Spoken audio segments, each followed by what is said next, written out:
take a look at evaluating definite integrals geometrically, and this is not a new topic for us. However, in particular, we're going to look at what to do when you have been given an initial condition. So let's take a look at this first problem. We've been given the graph of g prime of x, so we know that we have the graph of a derivative. We've been told that g of 5 is 12, which means that on the original function, we know that the point 5, 12 exists. Set up and evaluate an integral expression to find the following. So the first thing that we want to find is g of 8. We want to find the value of the original function. When you're doing that, however, you've got to consider that you have been given this initial condition. So think of it like this. When we're going to find or evaluate a definite integral, and that's what we're going to do, we're going to use the definite integral because over here we have the graph of g prime of x. That's our only connection to getting back to the original function. We're going to have to consider that 12 units of area, so to speak, have already been collected. And so 5 is going to be our starting point. That's where we're going to start collecting the area. So if I want to find g of 8, then I would say, well, I've already collected 12 units of area. I'm going to add to that, starting at 5, stopping at 8, and I'm going to collect all the area under the derivative from 5 to 8. So let's come over here and take a look at our graph, and let's find the areas. For the first region, which is a triangular region, if I section that off, this is 4 units by 3 units, so 1/2 base times height. That would give me, and I'm going to write a -6 just to remind myself that that area is below the x-axis. I'm going to break the next region up, and it's 1 triangle, but I'm going to make it 2 triangles just in case I need it that way. So this is 2 by 1, so 1/2 of 2 is 1. And then the next triangle is 1 by 1, and 1/2 of that would be 1/2.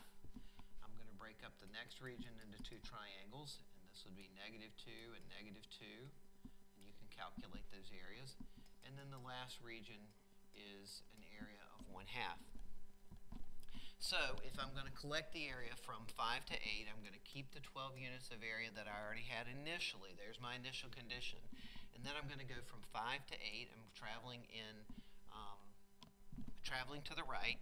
So from 5 to 7 is -2, and from 7 to 8 is 1/2. That's positive area. So 12 minus 2 is 10, and 10 plus 1/2 is 10.5, or 10.5. So that is the value of g of 8.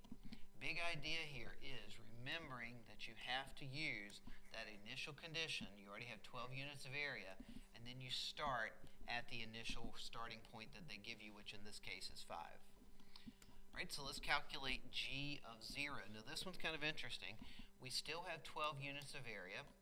We're still going to start at 5, and we're going to stop at 0, collecting the area under g prime of x. But notice, in this case, that the bounds are out of order. From 5 to 0 is going in the opposite direction, so I'm going to use integral properties to say this is the same thing as 12 minus, notice what I'm doing here is changing the bounds to put them back in order. But remember, your integral properties, if you change the direction or the order of the bounds, you have to change the sign. So that would give me 12 units of area minus, I'm going to put a parenthesis, and since I'm traveling in normal order from 0 to 5, I'm going to start from 0 to 3, which gives me 1.5 area, and then I'm going to go from, how far was I going? From 3 to 5, which is -2, so that would be 12 minus 1.5 minus 2 is -0.5, so that gives me 12.5 as the value of g of 0. You may want to take a look at that slowly and walk through that again just to make sure that you understand. Once I change the bounds, I change the sign, and then I collect my area. So when I went from 0 to 3, since I'm collecting area in the positive direction, I keep that 1.5 as a positive, I keep the -2, it keeps its sign.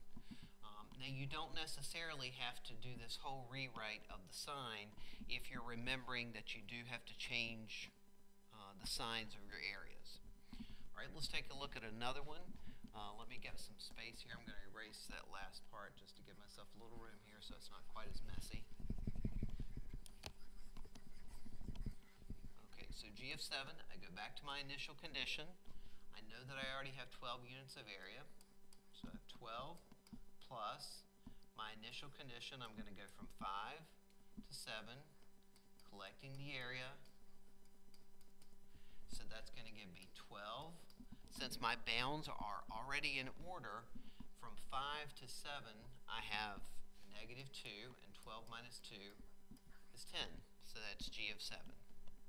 And then the last one, G of -3. Again, I've got my initial amount of area, which is 12. I'm going to go from my initial, or my starting point of 5 to -3.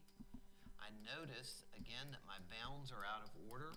So I'm going to change the order, and I'm going to change the sign. So now, let's emphasize that a little bit, minus, because I'm changing the order of the bounds from -3 to 5 of G prime of x dx, which would give me 12 minus, there's my parentheses. I'm going from -3, let me erase 1 second here. So I'm going from -3 to 0, which gives me -6. Then I'm going from 0 to 3, which gives me 1.5. And then I'm going to go from 3 to -5, which gives me -2. So I have 12 minus, that would be -6 minus 2 is -8. -8 plus 1 is -7. So that gives me -6.5, and so that gives me a total of 18.5 for G of -3 if I didn't make an arithmetic error. Hopefully I didn't, but if I did, you get the idea, the concept of using that initial condition. So very important when you're reading a problem to see, did they give you an initial condition which is going to affect your starting point. All right, let's take a look at problem number 2. We have the same graph, but now we're saying that G prime of x is a velocity function, and that velocity function is measured in feet per second. So over here, I still have the graph of G prime of x, which they just told me is velocity. And I know that velocity is measured, or this problem, the velocity is measured in feet per second. Question A, determine the intervals when the projectile is moving to the right. Well, the object moves to the right when velocity is positive, so I'm trying to determine when is G prime of x greater than 0. And that's really my justification right there, kind of working backwards. So the first derivative graph is positive from 0 to 3 and from 7 to 8. I'm not going to write down the answers. You can write those. Well, I will write one thing. So projectiles moving to the right from 0 to 3 and from 7 to 8. Notice that I have open intervals at 0, 3, and 7, and a closed interval on 8. 8 is the end point, and that's why I used a bracket there. Letter B, the times when the object is at rest. So I'm looking for when the first derivative, or the velocity function in this case, is equal to 0. So I have x equal to 0, x equal to 3, x equal to 7 is when the object is at rest because the velocity is 0. That's my justification. Erase over here.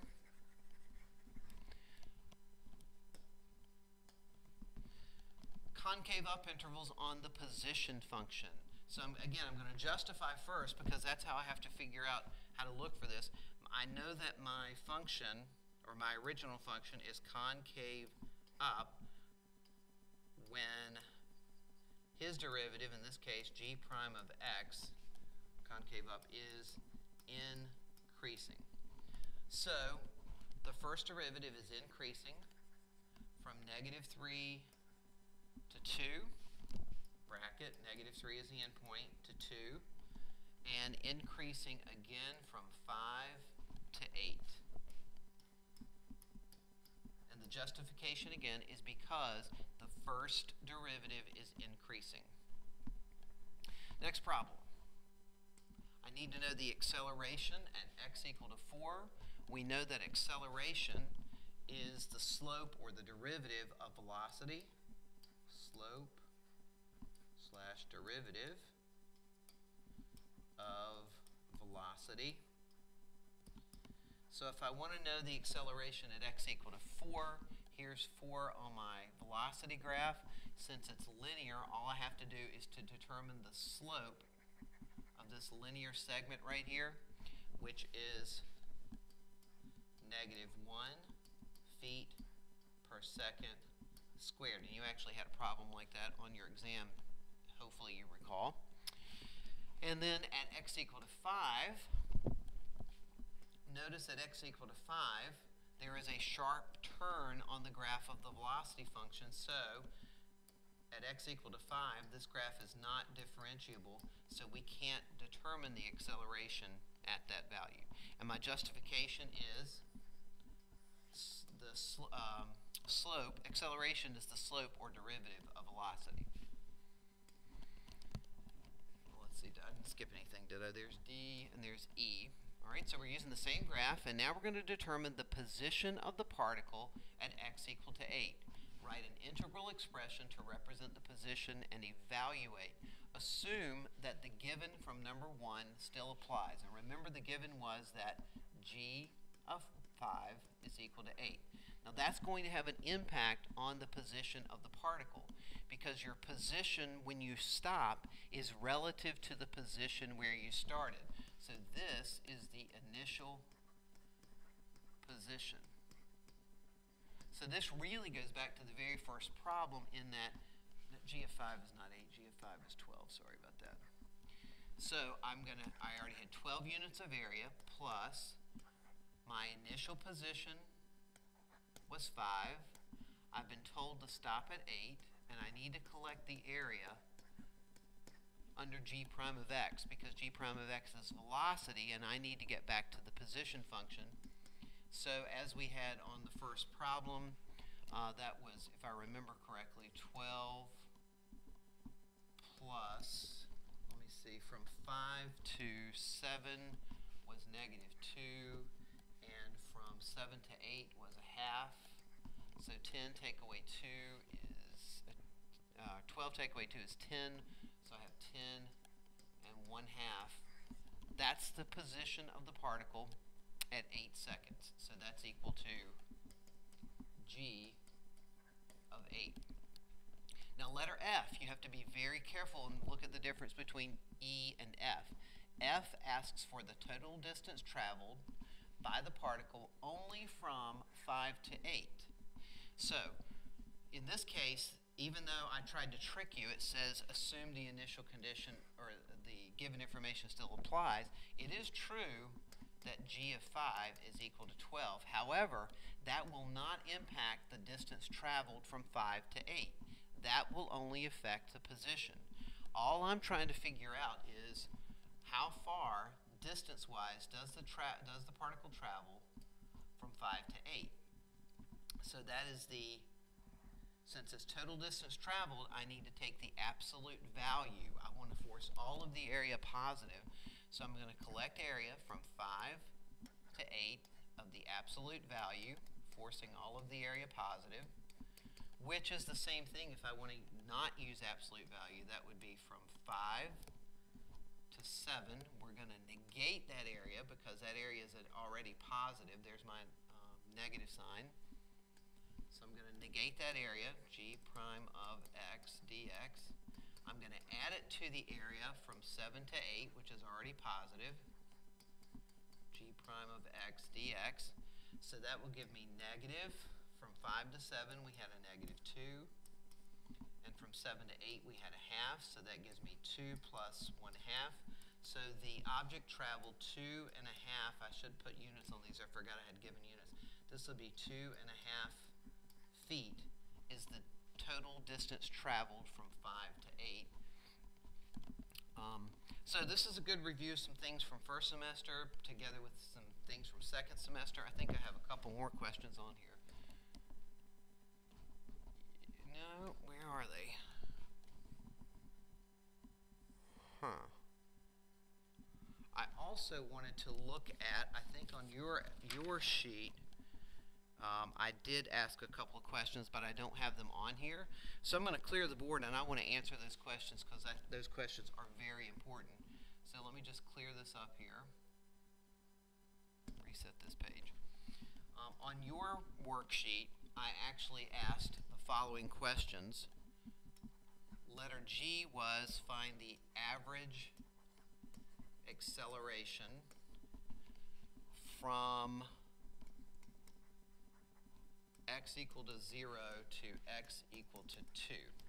Now again, average acceleration, if I'm looking for an average, I'm really looking for the slope of velocity. So that's pretty easy. Let me change colors here.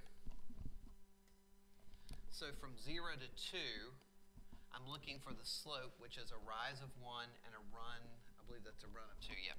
So from 0 to 2, a rise of 1 and a run of 2. So the average acceleration is 1/2 feet per second squared. Let me check that. So we're rising 1, running 2. Yep. For letter H, which is on your paper but not on mine here, I was asking for the average velocity from x equal to 0 to x equal to 2. Now we have two different things going on here. In letter G, I was looking for the average acceleration. And acceleration is the slope or the derivative of velocity. But now I'm looking for the average of the velocity. Now think in your mind from middle school, what is average velocity? Well, distance equal to rate times time, so rate is equal to distance divided by time. In other words, average velocity, and this should be a review for all of you, is change in position over change in time. But I don't have the position function. So this is where the average value formula that you learned last week comes into play. So I'm going to have 1 over 2 minus 0. So there's my change in time. I need to get back to position, and the only way to get back to position is to accumulate from 0 to 2 of g prime of x dx. And so this part of the integral, well, that's not part of the integral. This is the change in time, and this integral represents change in position because it takes me back to the position function. In other words, that's going to give me g of 2 minus g of 0 over 2. So we need to collect the area from 0 to 2, which is 1 unit of area. So I get 1/2 feet per second. Now, the fact that the answer for both of these is 1/2 is coincidence, not any kind of rule, or don't make any kind of generalization as a result of that. I think that area was 1/2. Is that right? Actually, no, that area it's 2 by 1, so it's actually 1. Sorry about that. If you go back to the original, I just forgot, I wasn't paying attention what my areas were. If you go back to the original problem, remember that was an area of 1. Oh, but I've got to divide it by 2. Okay. Sorry, I'm having a little brain freeze here. So it's 1, the area is 1, divided by the 2, there's my time, feet per second. Okay, hopefully I'm back. Right, you really want to look at that because that's the average value formula, and I want to do one more problem. The last thing that I had asked you to do with this, at least on your paper, was determine the absolute minimum of g of x from -3 to 5. Hopefully when you see absolute minimum, you remember that that's the extreme value theorem. And and that you have to consider the critical numbers and the endpoints. The critical number is where the first derivative is 0, so the critical numbers here are going to be 0, as we identified earlier, 3, and 7 is a critical number, but it's not on the interval, and the endpoints are -3 and 5. So I need to compare those y values. So I have x, g of x, putting the numbers in order, -3, 0, 3, 5.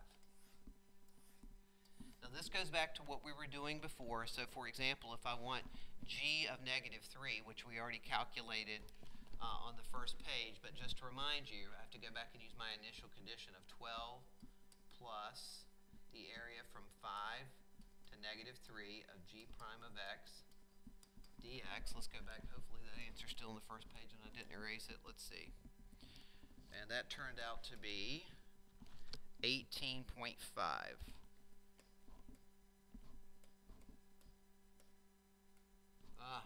Moving too fast here. So that was 18.5. G of 0, I think we also had on that first page, except I did erase it. Let's see, G of 0 would be 12. We're going backwards. Plus 2 is 14 minus, let's see, 14 minus 1 is 13. Minus that is 12.5. Hopefully I'm calculating these. I'm doing them in my head, and trying to hurry. G of 3, was that on the other page? Please be there. Nope. All right, so G of 3 is going to be 12 plus 2, which is 14. And again, with all of these, I'm considering my initial amount of area plus, in this case, 5 to 3 of g prime of x dx. And because I'm moving in the opposite direction, the area from 5 to 3, which is normally negative, now I'm going to force to be positive, so that's where I'm getting the 14 from, if you're wondering. And then we already know that g of 5, which is the initial condition, is 12. So the absolute, we're looking for the absolute minimum. So we have 18.5, 12.5, 14, and 12. The absolute minimum occurred at the initial condition or the initial time of 5. Okay, hope this video helps you. And if you have any questions, if I made mistakes, you're welcome to let me know that, and I'll try to make the corrections, or at least put up a little text bubble or something.